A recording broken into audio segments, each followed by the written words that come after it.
Hi all.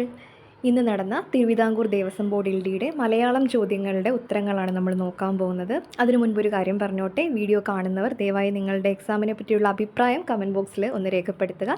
Exam എഴുതിയ മറ്റു സുഹൃത്തുക്കൾക്കും അത് സഹായകമാകും. നമുക്ക് നേരെ ചോദ്യങ്ങളിലേക്ക് പോകാം. 71 പോകട്ടെ എന്ന പദത്തിലെ പ്രകാരപ്രത്യയം ഡി അനുജ്ഞായകമാണ്. 72 പൂക്കൾ എന്ന പദത്തിലെ സന്ധി ദ്വിത്വസന്ധിയാണ്, ഓപ്ഷൻ സി. 73 ശരിയായ വാക്യം ഏത്? സി ആണ് ആൻസർ. നടന്ന സംഭവം പിറ്റേന്ന് ഞാൻ അവരോട് പറഞ്ഞു.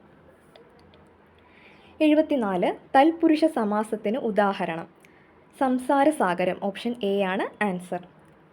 75 അലിംഗ ബഹുവചന പ്രത്യയം ഏത്? അർ ആണ്, ഡി ആണ് ആൻസർ. 76 മൃണാളം എന്ന വാക്കിൻ്റെ അർത്ഥം സി താമരയാണ്. 77 ഭഗീരഥ പ്രയത്നം എന്നാൽ കഠിനാധ്വാനമാണ്, 77 ആൻസർ, ഓപ്ഷൻ സി.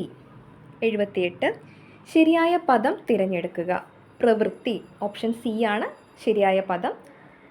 79 ഒരാളിന് 2 പുസ്തകം വീതം കൊടുക്കണം. ഈ വാക്യത്തിലെ ദോഷം ഡി ആണ്, പൗനരുക്ത്യമാണ് ആൻസറായിട്ട് വരുന്നത്. 79 ഡി. 80 പ്രാചീനത്തിൻ്റെ വിപരീത പദം, ഓപ്ഷൻ ബി അർവാചീനമാണ്. അപ്പോൾ വീഡിയോ യൂസ്ഫുള്ളായി തോന്നുകയാണെങ്കിൽ ചാനൽ സബ്സ്ക്രൈബ് ചെയ്യുക. വീഡിയോസ് ഇഷ്ടമായ ലൈക്ക് ചെയ്യുക. ഞാൻ നേരത്തെ തന്നെ പറഞ്ഞിരുന്നല്ലോ, എക്സാം എഴുതിയവർ നിങ്ങളുടെ അഭിപ്രായം കമൻറ്റ് ബോക്സിൽ രേഖപ്പെടുത്താൻ മറക്കില്ല എന്ന് കരുതുന്നു. അപ്പോൾ ഇതുപോലെയുള്ള യൂസ്ഫുൾ വീഡിയോസിൽ നമുക്ക് വീണ്ടും കാണാം. താങ്ക്